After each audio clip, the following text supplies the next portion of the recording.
주님, 우리가 주님의 보좌 앞에 있습니다. 주님의 존전에서 주님 당신 앞에 무릎 꿇습니다. 주님, 우리의 삶을 거룩하고 존귀하게 주님께 드리고 싶습니다. 주님, 이 시간 우리에게 말씀하시옵소서. 주님, 당신만을 기대합니다. 예수님의 이름으로 기도하였습니다. 그 산상수훈에 보면 예수님이 제자들에게 이런 말씀을 하십니다. 내 눈이 성하면 내 온몸이 밝을 것이다. 이때 성하면이라는 단어가 여러분 성경에 아마 각주가 달려 있으면 거기에 헬라어로 순전하면 이런 뜻이다 라고 나와 있을 거예요. 나중에 집에 가셔서 찾아보셔요. 저 같은 사람은 난시가 심하기 때문에 이렇게 벗잖아요. 그러면 여러분들이 이렇게 퍼져서 보여요. 주님께서 내 눈이 성해야 된다라고 말씀하신 것은 내 눈이 순전해야 된다라는 뜻이에요. 그건 내 눈의 초점이 정확해야 된다. 생각해 보세요. 한쪽 눈에는 현미경을 끼고 아주 두꺼운 돋보기를 끼고 한쪽 눈은 망원 렌즈를 끼고 있으면 어떻게 될까요? 우리는 어떻게 사냐면 여러분들 중에 그런 분이 없기를 바라는데 이 땅을 바라볼 때는 현미경을 켜고 봐요. 땅에 있는 것을 샅샅이 뒤져요. 땅의 것을 찾기 위해서. 하지만 하나님 나라는 내가 원하긴 하지만 멀리 보는 거예요. 망원경을 끼고 하나님 나라 이렇게. 어차피 갈 거지만 그거 지금은 아니고 나중에 갈 거기 때문에 망원 렌즈를 끼고 그럼 여러분 한쪽은 현미경 같은 아주 도수가 높은 안경을 끼고 한쪽은 망원 렌즈 같은 이 두 렌즈를 한꺼번에 끼고 걸으면 얼마나 걸을 수 있을까요? 얼마 가지 못해서 우리는 어지러워서 아마 넘어질 겁니다. 주님은 그 말씀을 하시고 곧바로 너희가 하나님과 재물을 겸하여 섬길 수 없다고 말씀하셨어요. 그런 것처럼 우리가 분별할 수 있어야 되는데요. 이 분별력은 하나님만을 사랑하는 데서 옵니다. 아멘. 네. 하나님만을 사랑하잖아요. 그러면 분별이 돼요. 분별력은 거기에서 오는 거예요. 제가 자주 가는 그 인쇄소가 있습니다. 거기 재본하러 자주 가는데요. 거기 이제 사장님은 안수 집사님이고, 그리고 사모님하고 같이 일을 하세요. 그 사모님은 이제 권사님이세요. 저희 교회는 아니고요. 저번 주에 제가 이 폰을 들고 갔죠. 갔더니 어머 목사님. 아니 요즘도 그런 폰을 가지고 다니시는 분이 계시네요. 어머 목사님 좀 봐. 이러는 거예요. 왜요? 그랬더니 아니 누가 요즘 그런 걸 갖고 다녀요. 그래서 제가 웃었습니다. 웃으면서 뭐라고 했냐면 이 폰은요 해킹이 안 돼요. 제가 그랬어요. 그러고 그 권사님한테 그랬어요. 제가 국정원 직원이라는 걸 아직 말씀 안 드렸나요? 그랬습니다. 그랬더니 막 웃자고 한 얘기인데 막 크게 웃으셔서 제가 좀 당황스러웠습니다. 제가 한 3년 전인가 4년 전인가요? 이 폰으로 바꿨습니다. 왜 바꿨냐? 제가 제 자신을 제 결심으로 지킬 수 없기 때문에 제 편에서 이런 조치를 했어요. 그래서 오늘도 자동차 키를 집에 두고 대중교통을 이용해서 여기까지 왔습니다. 1시간 걸렸는데 1시간 동안 제가 뭐 했을까요? 예, 성경도 봤지만 걸으면서 또 교대에 내려서 여기까지 걸어오면서 천천히 걸었습니다. 묵상했어요. 제 삶에 중요한 순간들, 그 순간들을 주님과 함께 하기를 원하고 사탄에게 제 시간을 해킹당하고 싶지 않았어요. 그래서 제가 이걸로 바꾼 겁니다. 이건요, 카톡도 안 돼요. 우리가 좀 주님 앞에 좀 머물러 있으려고 그러면 까똑 그러잖아요. 그것도 다 방지할 수 있는 카톡도 안 되는 투지폰이에요. 제가 이거 가지고 다니는 거 보면서 몇 분이 도전을 받았어요. 근데 그 중에 몇 분이 이걸 바꿨어요. 그러다가 이제 이거 불편하거든요. 지리를 잘 모르면 이게 내비게이션이 안 되잖아요. 지도 기능도 없고 아무것도 없어요. 여러분들이 심지어 저한테 생일 축하한다고 저한테 이제 쿠폰을 보내거든요. 보내는데 이건요, 쿠폰도 안 읽혀지는 폰이에요. 네. 제가 이걸로 바꾸고 다시 돌아가라. 제 와이프도 빨리 돌아가. 자기 때문에 불편해 죽겠어. 그러지만 제가 아직도 망설이고 있습니다. 여러분, 그 공부의 신이라고 하는 강성태 씨 아세요? 예, 강성태 폰이 있습니다. 스마트폰 똑같아요. 거기 이모티콘 다 있어요. 근데 투지폰과 방불한 폰입니다. 왜냐하면 공부하는 학생들, 그 학생들 성적 좀 잘 나오게 하려고 그렇게 바꾼 겁니다. 아무리 눌러도 그건 안 돼요. 예, 공부에 오롯이 집중하게 하려고 모든 기능을 다 막아놨어요. 여러분, 우리가 자식 공부 좀 잘 시키려고 그럴 때도 그런 폰을 자식에게 안겨줍니다. 하물며 우리가 주님 앞에 주님만을 기대한다고 말하고 주님을 갈망한다고 말하면서 우리에게 이 소중한 시간을 사탄에게 해킹당해서 되겠습니까? 그래서 제가 오늘 샘플로 가지고 왔어요. 여러분한테 보여드리려고. 이거 실제로 되는 거예요. 네. 하마터면 이거를 화장실에 놓고 올 뻔했는데 제가 기도하다가 어디 갔지? 다시 올라갔어요. 올라갔더니 간사님이 찾아가지고 목사님 거죠? 네, 맞아요. 주세요. 그래서 가지고 왔어요. 여러분, 이건 저의 작은 저의 결단이자 저의 노력입니다. 여러분, 지난 한 주간 어떻게 지내셨습니까? 주님을 어떻게 갈망하셨나요? 주님을 얼마나 배고파하셨나요? 한 자매님이 저한테 문자를 보냈어요. 지난 수요일 예배를 마치고 목사님, 저도 예배 시간에는 휴대폰을 내려놓겠습니다. 예, 그 자매님의 그 문자에 제가 기뻤습니다. 왜냐하면 자매님이 이제 주님과 독대할 수 있는 깊이 있는 시간으로 들어갈 수 있는 그런 결단을 한 거죠. 그게 우리의 삶에 있어서 실제적인 지혜입니다. 혹시라도 여러분, 혹시나 여러분 중에 나도 투지폰으로 바꿔야지 이런 분이 계시면 우체국에 가시면 그 알뜰폰 코너가 있습니다. 거기 가셔서 바꾸셔도 돼요. 네, 한번 그렇게 하실 분은 오늘 감동 받으시면 그렇게 하시면 되겠습니다. 웬 구닥다리 같은 얘기를 하는지 모르겠는데요. 자, 이 시간 하나님 말씀 함께 보시고 우리 주님 앞에 찬양하도록 하겠습니다. 시편 62편 1절에서 2절 말씀입니다. 시편 62편 1절에서 2절 말씀. 네, 찾으셨으면 아멘. 다 함께 읽겠습니다. 시작. 나의 영혼이 잠잠히 하나님만 바라며 나의 구원이 그에게서 나오는도다. 오직 그만이 나의 반석이시요 나의 구원이시요 나의 요새이시니 내가 크게 흔들리지 아니하리로다. 아멘. 네, 이 시간 함께 우리 찬양하실까요? 나의 영혼이 잠잠히 하나님만 바라며. 지난 시간에는 제가 묵상의 장애물, 최대 장애물이 배고파하지 않는 것이라고 말씀을 드렸고요. 오늘은 주님을 잠잠히 기다리는 것에 대해서 여러분과 은혜를 나누고자 합니다. 그러니까 묵상을 어떻게 시작할 것인가에 대한 내용이 되겠습니다. 지금부터 약 19년 전에 시작된 아주 흥미로운, 아주 특별한 이벤트가 하나 있습니다. 이 이벤트가 아주 특별한 이유는 이 사람과 함께하는 특별한 점심 식사 가격 때문이에요. 이 사람은 바로 투자의 귀재라고 알려져 있는 미국 경제 잡지인 포브스가 선정한 2018년, 그러니까 작년에 부자 순위 3위에 올라 있는 워렌 버핏입니다. 이 버핏과 함께하는 이 점심 식사 한 끼를 위해서 매년 경매가 이루어지는데 경매가는 첫 해인 2000년에 25,000달러에 낙찰됐습니다. 25,000불이면 약 2,700만 원 정도 되겠죠?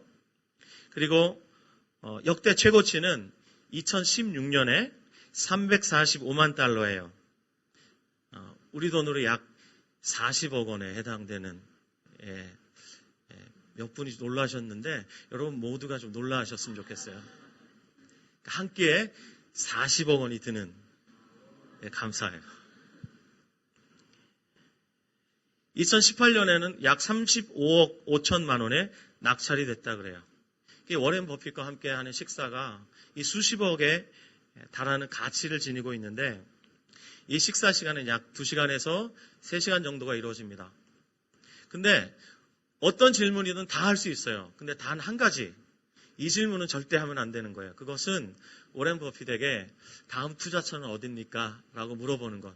이것만 빼고는 모든 것을 다 질문할 수가 있다고 합니다. 그래서 워렌 버핏은 이 자리에서 투자의 노하우가 아니라 그의 삶의 가치와 그의 삶의 철학, 이런 것들을 조언한다고 합니다. 자, 이제까지 그와 함께 식사했던 10수명의 사람들이 있었을 것 아니에요. 그분들에게 물어봤더니 그와 함께 식사하며 그의 조언을 들었던 사람들은 한결같이 마지막 1센트까지 하나도 아깝지 않은 식사였다고 호평을 했다고 합니다. 40억을 지불을 했는데 단 1원도 아깝지 않은 굉장한 식사였다는 거죠. 자, 그럼 여러분, 워렌 버핏을 한번 만나려면 일단은 돈이 많아야 돼요. 우리 중에 워렌 버핏을 만날 수 있을 만한 분이 여기 계신지 모르겠습니다. 일단은 돈이 많아야 돼요. 두 번째, 돈이 많다고 되는 게 아닙니다.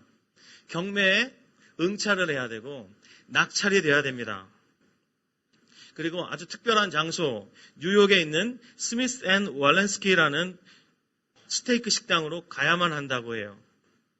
자, 버핏을 만나는 게 이렇게 어렵습니다. 여러분, 버핏을 만나려면 사람들이 이렇게 도전해야 되는 거예요. 하지만 여러분 아세요? 우리 주님은, 온 천지 만물을 창조하신 우리 주님은, 모든 지혜의 근원이신 우리 주님은 우리를 직접 찾아와 주셨어요. 아무런 조건 없이 자격도 안 되는 저와 여러분에게 찾아와 주셨어요. 아멘. 특별히 계시록의 7교회 중에 라우디게아 교회를 여러분에게 지난주에 소개했습니다. 주님께서 이 라우디게아 교회에게 초청받지도 않았음에도 불구하고 찾아가셔서 문을 두드리세요. 라우디게아 교회는 스스로 우리는 부자입니다. 우리는 부요합니다. 우리는 부족한 게 전혀 없습니다. 7교회 중에 가장 부요했던 그들답게 주님을 문 밖에 세워두었습니다. 주님을 초청하지도 않았지만 주님은 그들에게 문을 두드리시면서 이렇게 말씀하셨죠. 볼지어다 내가 문 밖에 서서 두드리노니 누구든지 내 음성을 듣고 문을 열면 내가 그에게로 들어가 그와 더불어 먹고 그는 나와 더불어 먹으리라. 예수님 없는 부요, 예수님 없는 만족, 이게 가능할까요? 라우디게아 교회는 그것이 가능하다고 착각하고 있었습니다. 하지만 예수님께서 그들의 실상을 아셨고 문을 두드리셨어요. 열어라, 열어라. 우리도 이럴 수 있습니다. 하나님 없이 하나님 믿을 수 있습니다. 하나님 없이 얼마든지 풍성한 삶을 누리고 있다고 착각할 수 있습니다. 하지만 주님은 문을 열어라. 내가 너희에게 들어가서 너희와 함께 식사해야만, 너희와 함께 먹어야만 너희는 풍성한 삶을 살 수 있어. 라고 오늘도 말씀하실지 모르겠습니다. 주님과 더불어 먹고 마시고 주님과 함께 풍성한 식탁에 앉을 수 있는 자리가 어디일까요? 바로 묵상의 자리입니다. 한평생 목자이신 하나님의 어린 양으로서 풍성한 삶을 살았던 사람을 꼽으라면 저는 주저하지 않고 다윗을 꼽을 겁니다. 다윗 그가 시편 23편 5절에 이렇게 말씀합니다. 주께서 내 원수의 목전에서 내게 상을 차려주시고 기름을 내 머리에 부으셨으니 내 잔이 넘치나이다. 원수의 목전이라고 말합니다. 원수가 지금 보고 있는, 원수가 주시하고 있는 그 자리에서 하나님이 다윗에게 진수성찬을 베풀어 주셨다고 고백하고 있어요. 이 시편은 여러분이 잘 아시죠? 다윗의 말년에 기록됐다고 알려져 있는데 이 시편에서 다윗이 고백하죠. 여전히 원수가 존재하고 있고 원수는 오늘도 여러분이 아시는 것처럼 도둑질하고 죽이고 멸망시키기 위해서 호시탐탐 영혼들을 노리고 있고, 그리고 다윗의 삶을 보면 끊임없이 외부로부터 여러 적들이 그를 집어삼키려고 으르렁대고 있었지만 다윗은 그럼에도 불구하고 어떤 상황이든 아랑곳하지 않고 하나님 앞에서 언제나 진수성찬을 먹었던 사람, 그가 말하기를 그 진수성찬이 너무나 풍성하다 못해 마치 잔에 물이 넘치는 것처럼 내 잔이 넘치나이다 라고 말하면서 하나님이 그에게 베푸신 은혜가 얼마나 컸는지를 말했어요. 비결이 어디 있을까요, 여러분? 사막이든 광야든 하나님의 성전이든 다윗에게는 아무런 문제가 되지 않았어요. 그는 늘 주님을 예배했어요. 늘 주님과 풍성한 식탁의 교제를 나누었어요. 이것이 하나님의 뜻입니다, 여러분. 오늘도 우리가 찬양했습니다. 우리가 찬양 도중에 기도했고요. 여러분, 우리가 하나님께 드린 이 찬양이 어떤 찬양인 줄 아세요? 이 찬양은 이 건물을 뚫어버립니다. 그리고 우리가 살고 있는 이 대기권을 뚫고 성층권을 뚫고 보좌에 앉아 계시는 주님께 상달되는 것이에요. 그것이 우리의 찬양이에요. 찬양 중에 우리가 고백하는 그 고백은 정말 연약한 사람의 한마디, 외마디 비명과도 같은 그 외침일지 모르겠지만 그것은 대기권을 뚫고 성층권을 뚫고 온 우주 만물을 창조하신 보좌에 앉아 계시는 그분에게 상달되는 위대한 강력한 고백이라 이거예요. 아멘. 다윗은 어디든 상관없었어요. 사막이든 광야든 주님께서 허락하신 성전이든 상관없이 늘 주님 앞에서 주님과 풍성한 교제를 나누었어요. 그 비결이 어디 있냐면 묵상에 있었어요.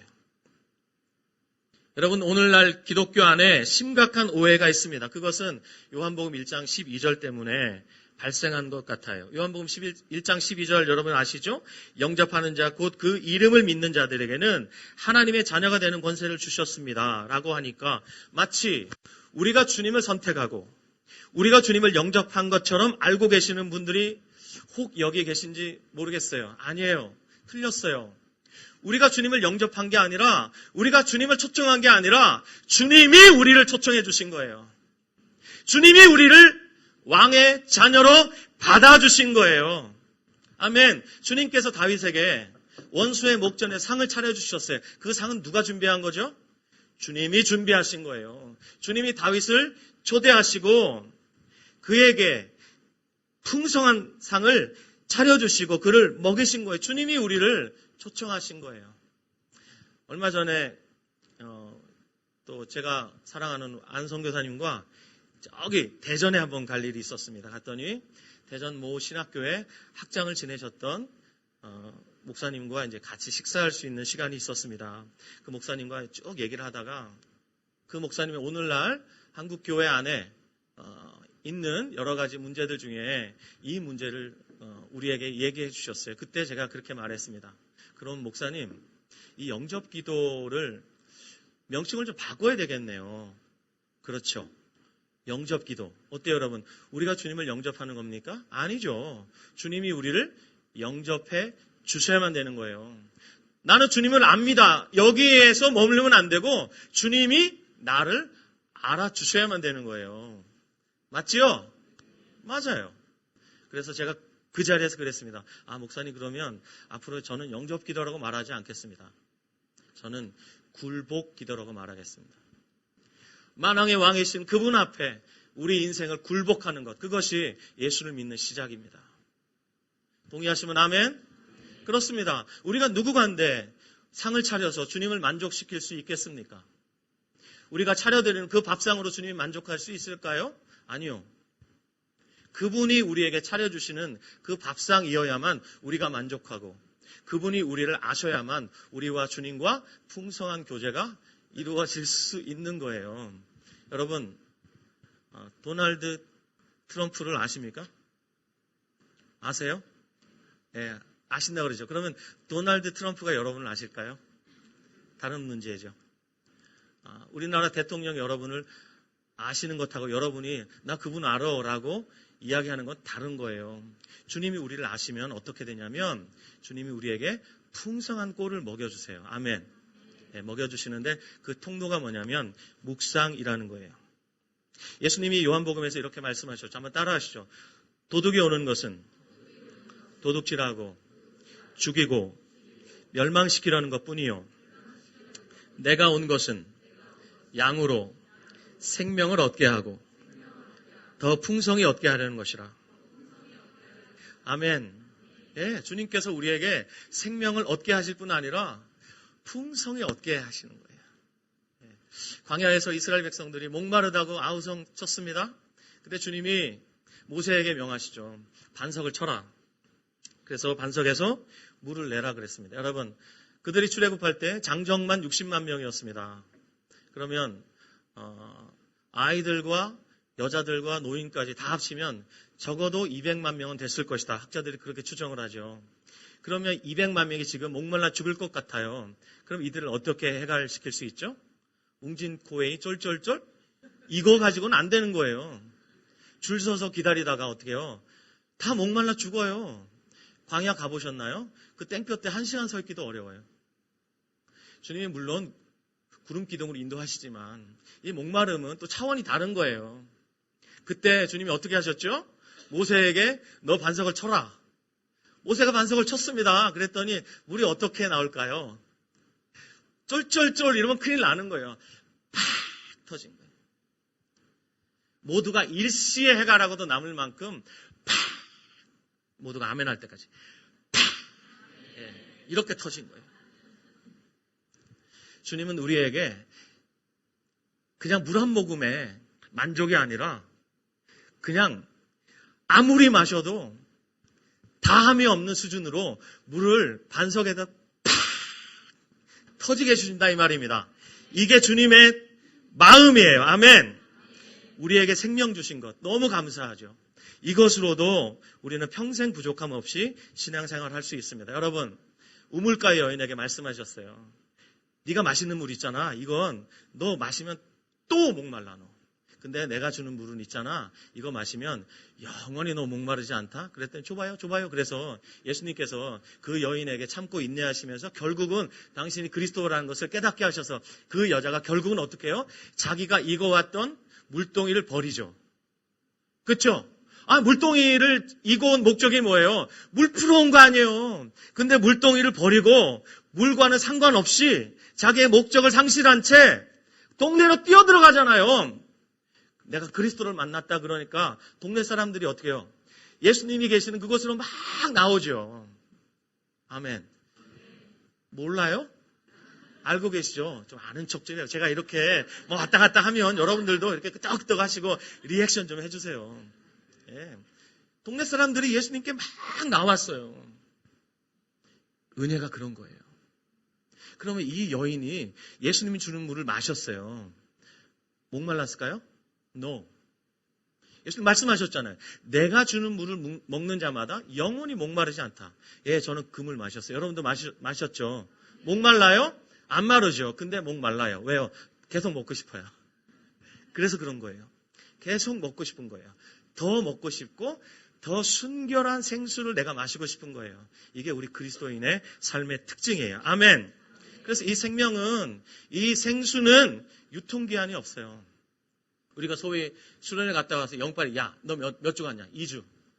길게 갔네. 나 3일 만에 끝났어. 이런 은혜는 없어요. 아멘.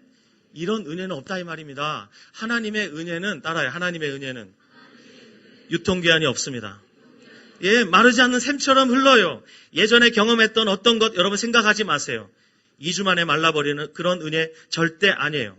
주님은 우리에게 생명을 주시되 더 풍성히 얻게 하십니다. 아멘. 묵상을 통해서 주님이 그 일을 제 삶에 행하셨고 여러분에게도 행하시기를 주님의 이름으로 축복합니다. 자, 그러면 오늘 3가지를 여러분에게 말씀드릴 거예요. 어떻게 준비할까? 첫 번째, 시간과 장소를 구별하라는 거예요. 예수님이 어떻게 사셨는가? 제가 성경을 읽어보면 예수님께서 참 자신을 하나님과 독대하는 자리로 늘 이끌어 가셨어요. 그걸 고독이다 지난주에 말씀드렸죠. 어쩔 수 없이 홀로 있게 되는 것을 외로움이라고 한다면 스스로를 의도적으로 가두는 것을 고독이라고 합니다. 그러니까 외로움 가운데 현대인들은 목이 말라 죽어요. 외로워 죽어요. 하지만 우리 그리스도인들은 외로움이 아니라 스스로를 제한하고 스스로를 절제하고 스스로를 하나님 앞으로 이끌어가는 이 독대하는 그 자리, 고독한 시간 가운데서 생명의 교제를 나눕니다. 이게 그리스도인의 삶이에요. 예수님의 삶을 보면 새벽 오히려 미명에 예수께서 일어나 나가사 한적한 곳으로 가서 거기서 기도하시더니 예수님이 새벽을 깨우셨어요. 시편 기자가 그랬잖아요. 보통 새벽이 우리를 깨우잖아요. 꾸꾸대 꾹꾹꾹꾹꾹 꾸꾸대 그러면 알람이 울리잖아요. 그럼 우리가 일어나잖아요. 알람이 우리를 깨우든 새벽이 우리를 깨우든 그쵸? 지나가든 쓰레기차가 우리를 깨우든 어쨌든 깨우잖아요. 근데 주님은 어떻게 하셨냐? 주님이 새벽을 깨웠어요. 새벽 너 일어나. 이렇게 해서 주님이 새벽 오히려 미명에 새벽을 깨우셨다 이 말이에요. 새벽에 깜짝 놀라가지고 주님이십니까? 그러고 새벽에 깬 거예요.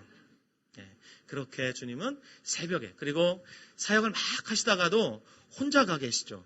제자들이 예수님 막 찾아요. 그처럼 예수님은 스스로 하나님과 독대하는 자리에 자주 머무셨어요. 예수님이 장소를 구별하시고 시간을 구별하셨어요. 여러분 지난 한 주간 특별하게 시간을 한번 내보셨나요? 아니면 특별한 장소를 구별하셔서 주님과 독대하기 위해서 앉아 계신 적이 있으셨나요? 사도 베드로는 제9시에 기도했죠. 우리로 말하면 오후 3시.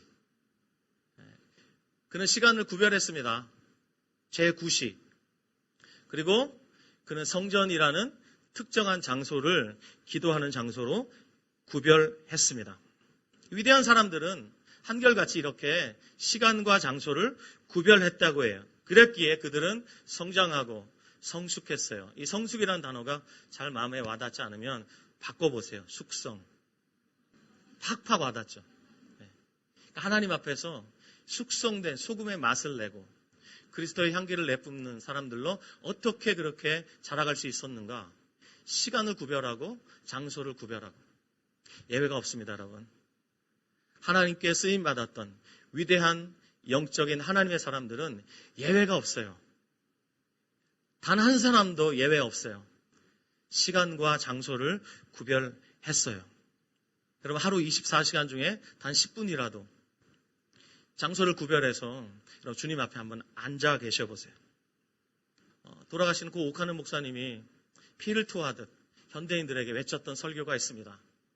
여러분 단 10분이라도 하나님의 말씀 앞에 앉아 계십시오. 단 10분을 말씀하셨어요. 10분은 할 수 있잖아요. 10분은 할 수 있잖아요. 그렇죠? 네. 묵상을 오랫동안 하셨던 분들은 제 얘기가 무슨 얘기인지 아실 것이고 혹시 묵상 시작반에 계신 분 계시나요?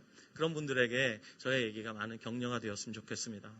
저는 고등학교 1학년 때부터 예수를 믿기 시작해서 그때부터 CCC 제자훈련 교재로 교회에 도시락을 싸가지고 가면서 저의 스승에게 성경을 배우고 그리고 큐티라는 것을 그때부터 하기 시작했습니다. 제가 86년부터 이제 예수님 믿기 시작했거든요. 뭔지도 몰랐어요. 그리고 큐티라는 것을 무작정 하라 그래서 했습니다. 그때부터 저의 그 엎치락 뒤치락 그 묵상의 여정이 시작이 됐는데 돌이켜보면 마치 콩나물 시루 같아요.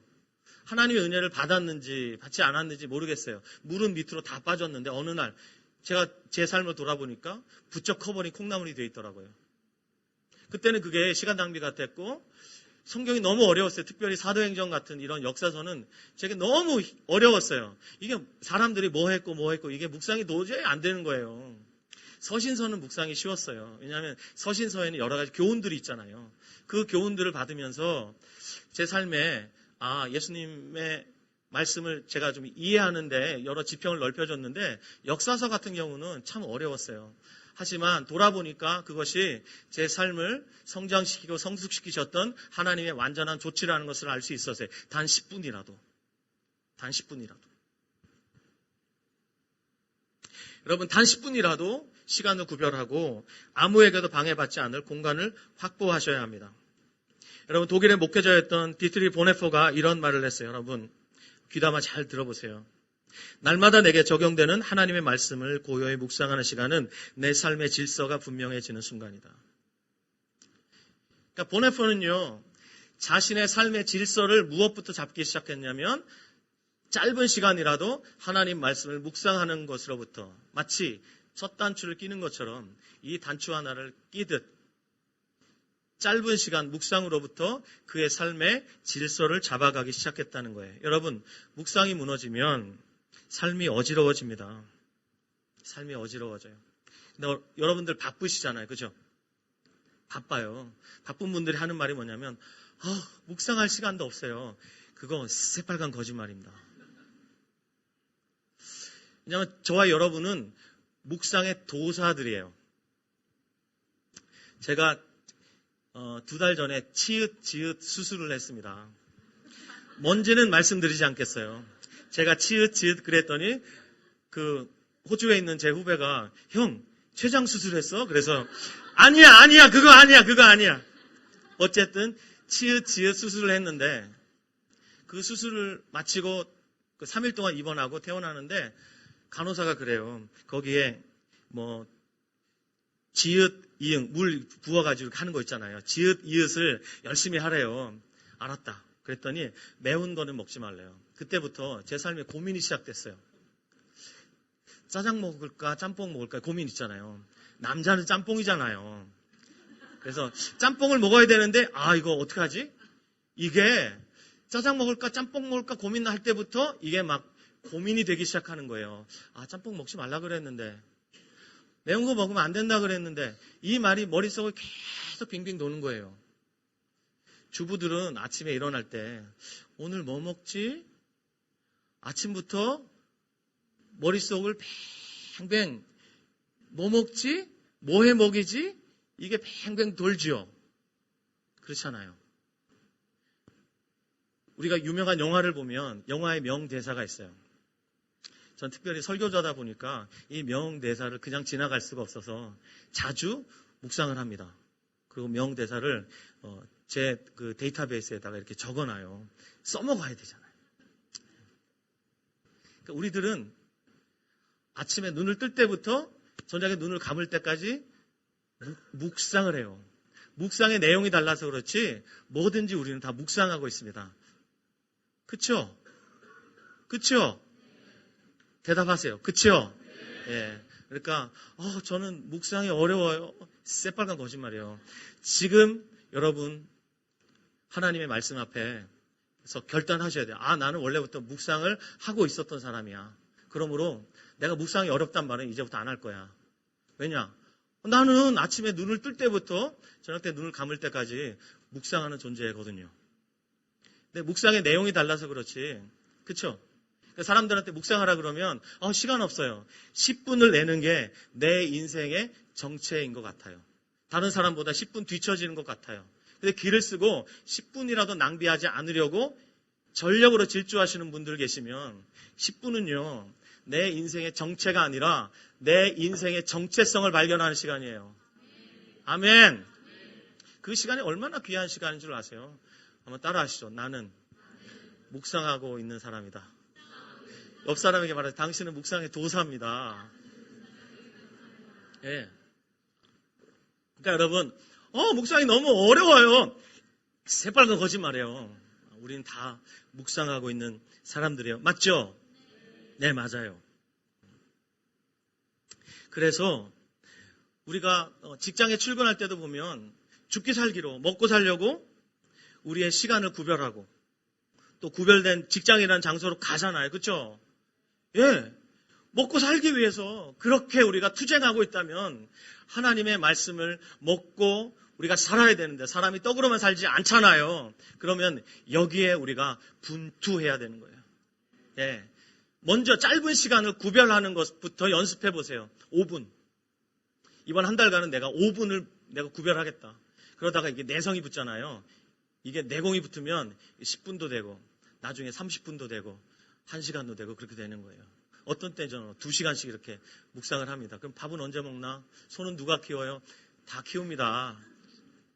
예, 그 시간은 그 누구와도 그 무엇과도 바꿀 수 없는 시간이에요. 여러분, 우리 영혼이 절규하고 있는데 삶의 질서가 다 무너져 있는데 그럼에도 불구하고 시간과 장소를 구별하지 않고 무질서하게 산다면 주님께서 예비하신 이 풍성한 삶은 결단코 누릴 수 없게 된다는 사실을 기억하셔야 됩니다, 여러분. 예. 첫 번째, 시간과 장소를 구별하라는 겁니다. 그렇게 하시겠다? 아멘 하시기 바랍니다. 아멘. 두 번째는 오늘 우리가 읽었어요. 시편 62편 1절에 나의 영혼이 잠잠히 하나님만 바라며 나의 구원이 그에게서 나오는도다. 예. 원문에 가장 가깝게 번역됐다고 하는 NASB 성경에 보면 거기에 이렇게 번역해 놓았습니다. My soul waits. 내 영혼이 기다립니다. 누구를요? 주님을 잠잠히 기다리는 거예요. 주님을 바라본다는 게 뭐냐면 이렇게 눈을 뜨고 이렇게 보는 게 아니라 주님을 잠잠히 기다리는 거예요. 내 존재가 주님 앞에 있는 거예요, 지금. 그렇게 잠잠히 기다리는 거예요. 듣고자 하는 마음으로. 이게 중요해요. 여러분 지금 어떤 분들은 다른 것을 묵상하고 계실 수 있어요. 이 예배 시간에 다른 것을 묵상하고 계시는 분이 계실 거예요. 그런 분들에게는 제 얘기가 그냥 들릴 거예요. 하지만 사모하는 마음으로 앉아 계시는 분들은 제 설교를 듣고자 할 거예요. 이거예요. 이걸 두 글자로 경청이라고 하죠. 묵상에서 제일 중요한 게 뭐냐? 시간과 장소를 구별하는 것. 그리고 듣고자 해야 되는 거예요. 나의 영혼이 잠잠히 하나님을 바라며 주님 앞에 기다리는데 어떤 마음으로? 듣고자 하는 마음으로 기다려야 되는 거예요. 주님이 무엇을 말씀하시는가? 들려주시면 그냥 듣지요 뭐 이게 아니라 듣고자 하는 마음으로. 듣고자 하는 마음으로. 제가 남아공에서 한 1년 못되게 살았는데요. 거기에서 이제 한 선교단체 출신의 어떤 강사님이 저희에게 그 다림줄이라는 강의를 해주셨어요. 플럼라인이라고 혹시 들어보셨나요? 예수원도단의 유명한 강의죠. 그 강의를 그분이 이제 시작하셨는데 그 강의에 우리를 끼워주셨어요. 그래서 제가 그 은혜를 입었는데 그분이 어느 날 강의를 하시다 말고 우리에게 이렇게 요구했어요. 지금부터 여러분에게 1시간을 드리겠습니다. 어디든지 조용한 곳을 찾아서 주님과 교제하고 오십시오. 단 침묵하십시오. 저는 여러분 순복음 출신입니다. 얼마나 어려울지 아시겠죠? 저는 무조건 기도 시작했다 그러면 주여 3창부터 하고요. 그리고 뭐 방언으로 막 기도를 막 2시간, 3시간 그렇게 했던 사람입니다.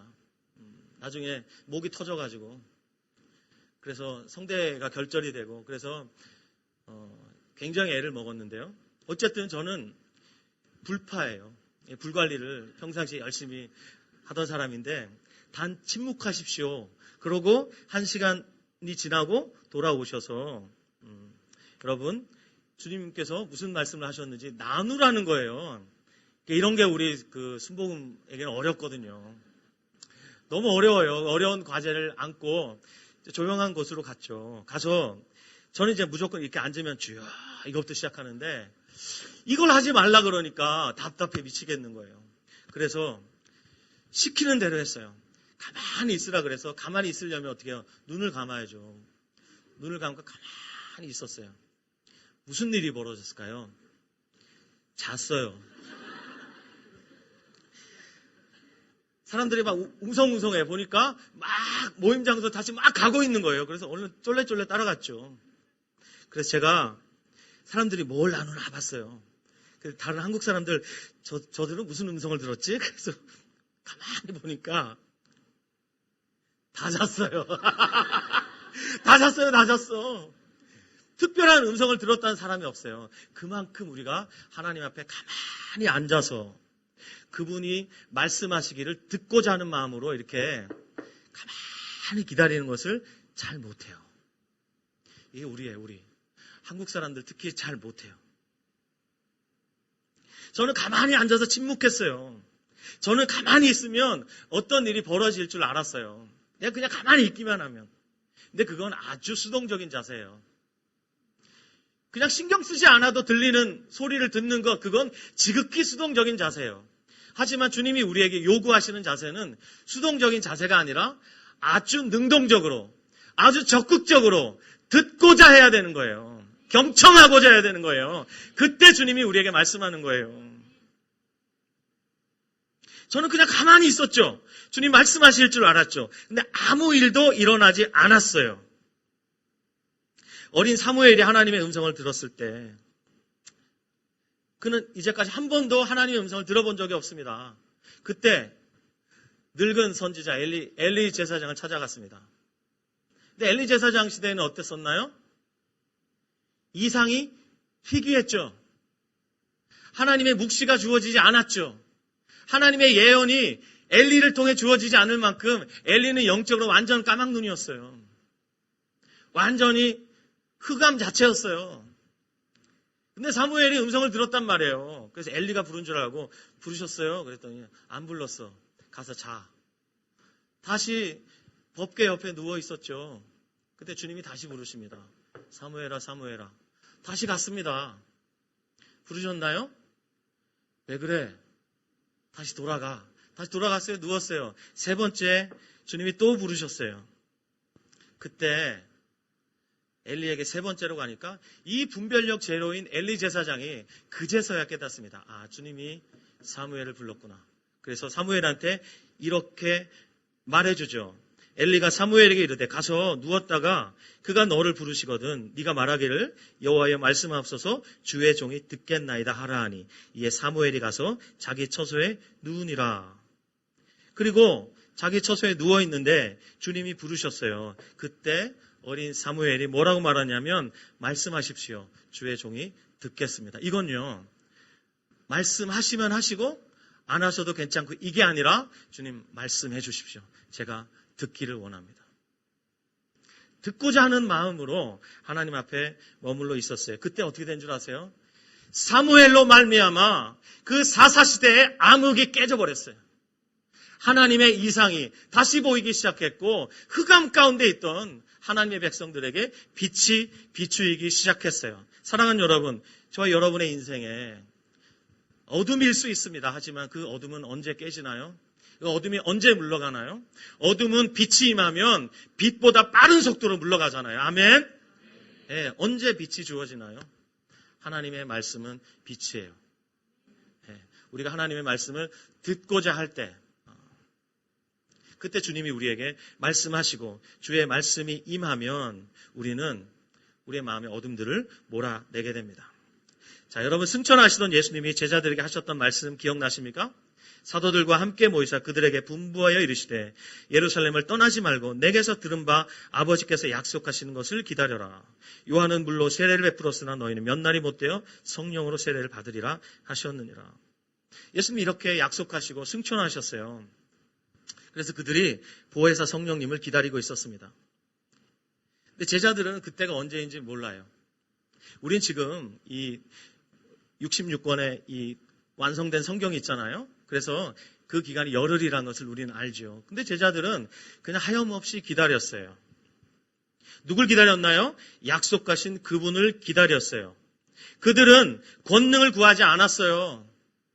오직 성령이 너희에게 임하시면 너희가 권능을 받고 땅끝까지 이르러 내 증인이 될 것이다 말씀하셨지만 그들이 기다렸던 것은 권능이 아니라 성령님 바로 그분이었어요. 아멘. 성령님을 기다렸어요. 성령이 임함으로 그들에게 권능이 주어진 것이죠. 성령님이 권능 자체이시니까요. 우리가 하나님께 나갈 때 어떤 태도를 가져야 되냐면 그분을 기다리는 마음. 그분을 기다리는 마음. 그분 한 분이면 충분하겠다는 마음을 가져야 돼요. 여러분 다 같이 시편 62편 뒤로 좀 넘어가셔서 81편을 펴주시기 바랍니다. 시편 81편. 시편 81편 8절부터 11절까지의 말씀입니다. 시편 81편 8절부터 11절 시작. 내 백성이여 들으라. 내가 내게 증언하리라. 이스라엘이여 내게 듣기를 원하노라. 너희 중에 다른 신을 두지 말며 이방 신에게 절하지 말지어다. 나는 너를 애굽 땅에서 인도하여 낸 여호와 내 하나님이니 내 입을 크게 열라. 내가 채우리라 하였으나 내 백성이 내 소리를 듣지 아니하며 이스라엘 나를 원하지 않았도다. 특별히 10절 말씀 잘 보세요. 이건요 제가 속했던 그 순복음 교회에서 전가의 보도처럼 쓰는 구절이에요. 너무나 익숙해요. 내 입을 넓게 열어라. 내가 채우겠다. 그래서 오늘도 막 입을 넓게 열리고 주님이 채워주옵소서 이렇게 기도합니다. 주시옵소서. 그러면서 막 달란 마리아처럼 막 달라 이거예요. 하나님 막 달란 마리아. 그래서 막 기도하는 거예요.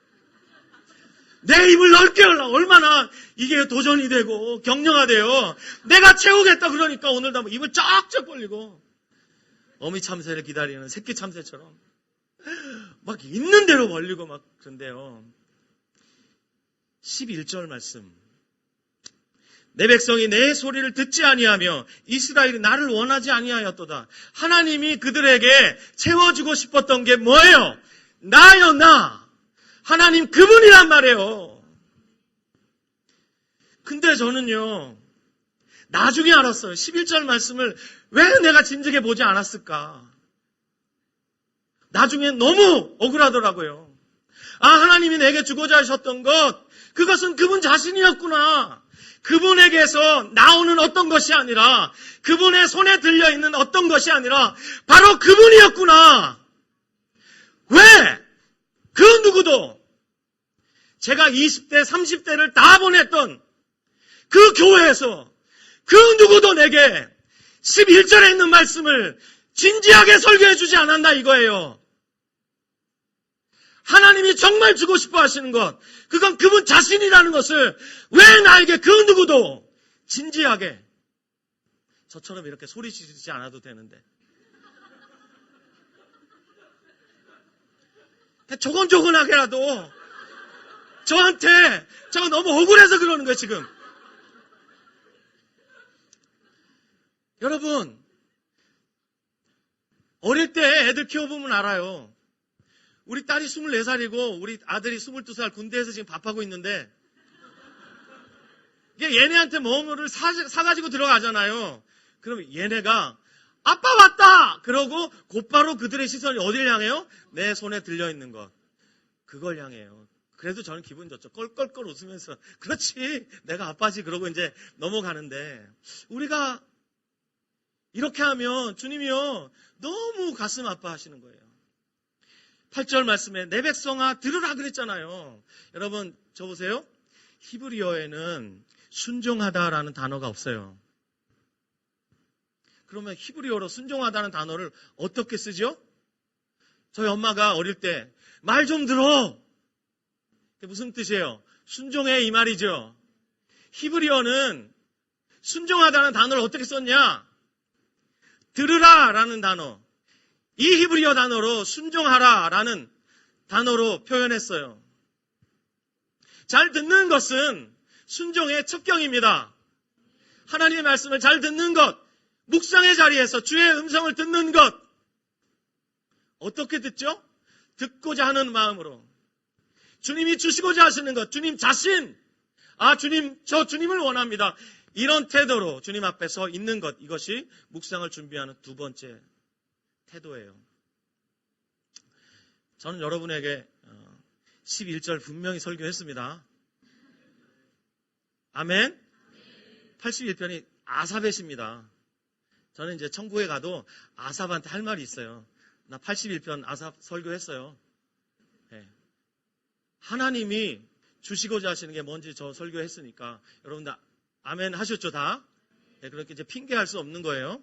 아, 주님이 주시고자 하시는 게 주님으로부터 나오는 어떤 콩고물이 아니라 주님 그분이구나. 아멘. 사람들은 홀로 잠잠히 하나님 앞에 나가는 것을 어려워해요. 왜냐? 지금 내가 너무 어렵단 말이에요. 돈도 없지요. 관계 깨져 있죠. 몸이 너무 아프죠. 근데 주님이 계속 잠잠하신 거예요.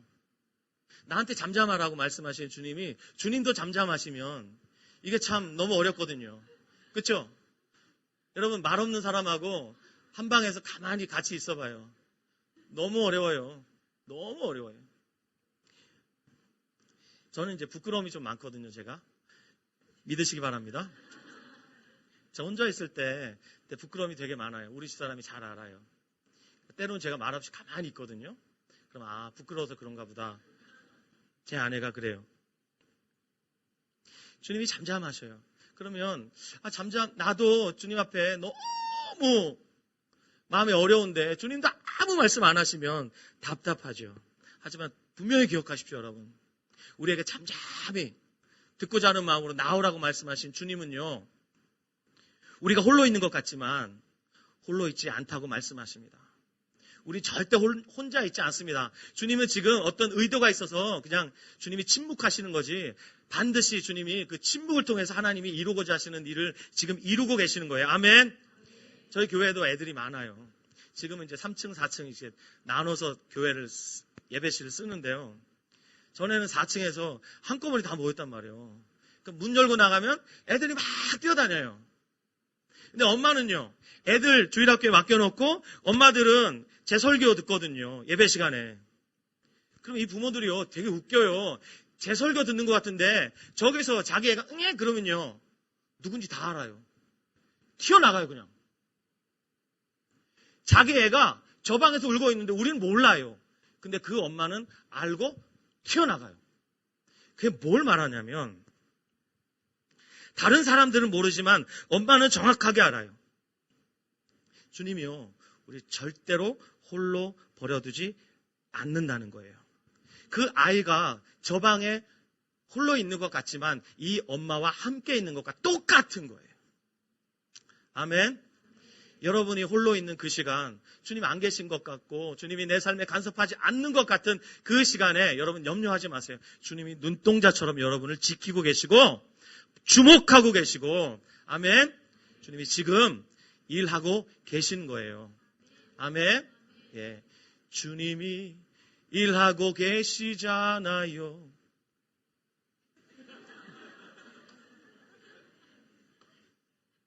주님이 일하고 계세요. 그래서 오늘 우리가 함께 찬양했어요. 나의 영혼아 잠잠히 하나님만 바라라. 네. 맞아요. 우리 주님을 잠잠히 바라는 것. 이게 묵상을 준비하는 두 번째 태도예요. 세 번째는요, 성령님의 도우심을 구하는 거예요. 다 같이 요한 1서 2장 27절 말씀 펴주시기 바랍니다. 요한 1서 2장 27절.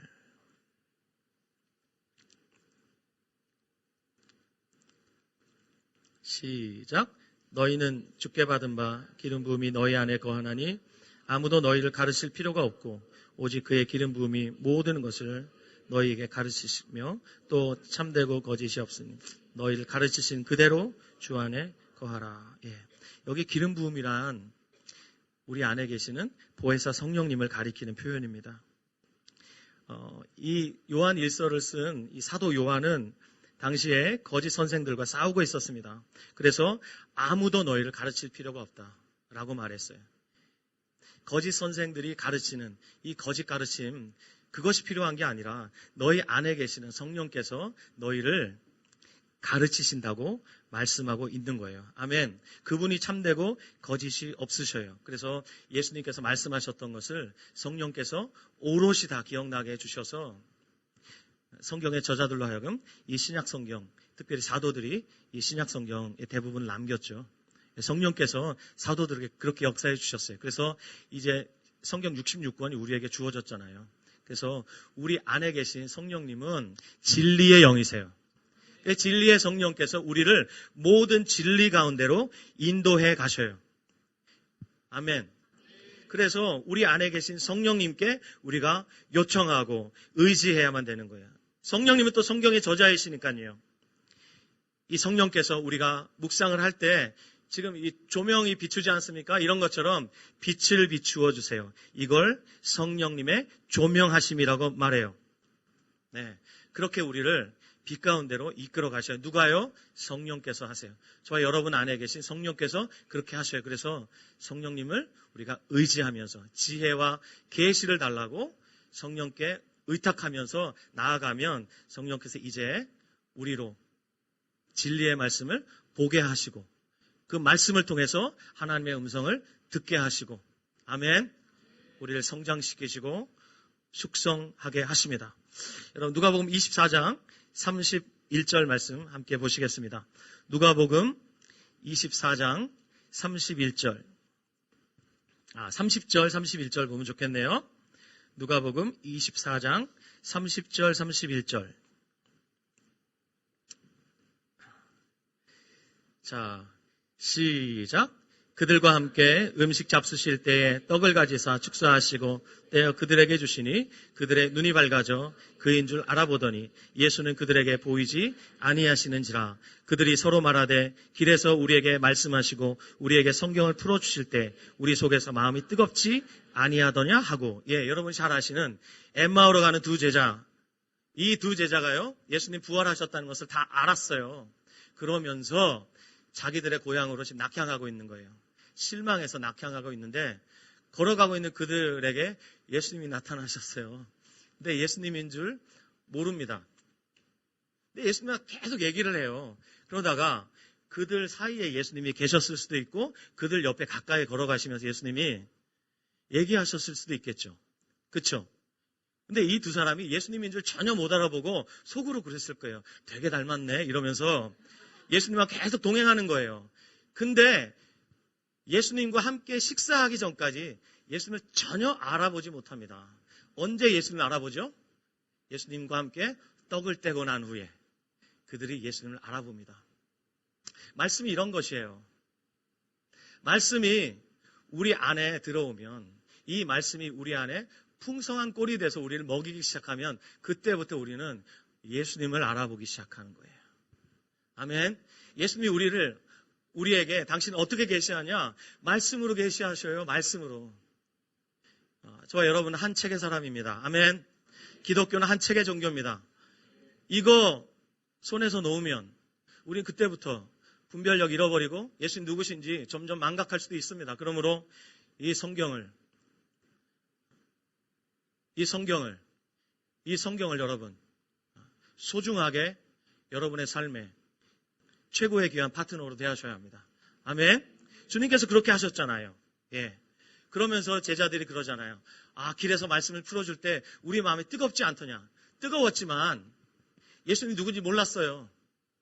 근데 그들이 언제 예수님 알아보죠? 밥 먹고 나서. 그러니까 저도 한번 따라하시죠. 입이 열리면 마음이 열린다.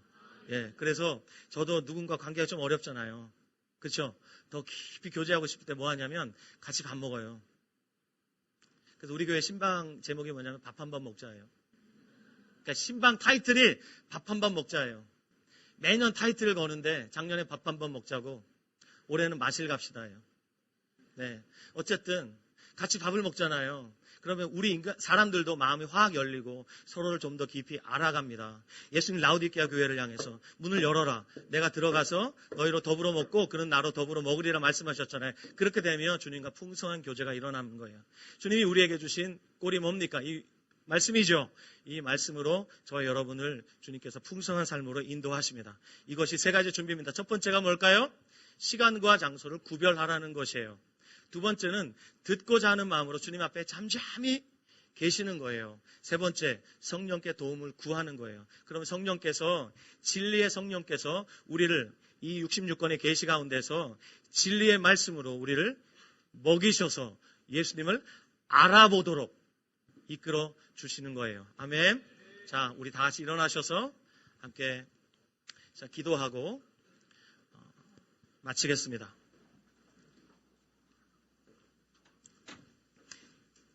여러분 시편 기자가 이렇게 고백했어요. 시편 119편 18절에 에스라가 썼다고 알려져 있는 시편 119편에 이렇게 고백했어요. 내 눈을 열어서 주의 법에 기이한 것을 보게 하십시오. 묵상에 여러분에게 이런 은혜가 있기를 바랍니다. 주님 내 눈을 열어서 주의 법에 기이한 것을 보게 해주십시오. 주님이 열어주셔야만 되는 거예요.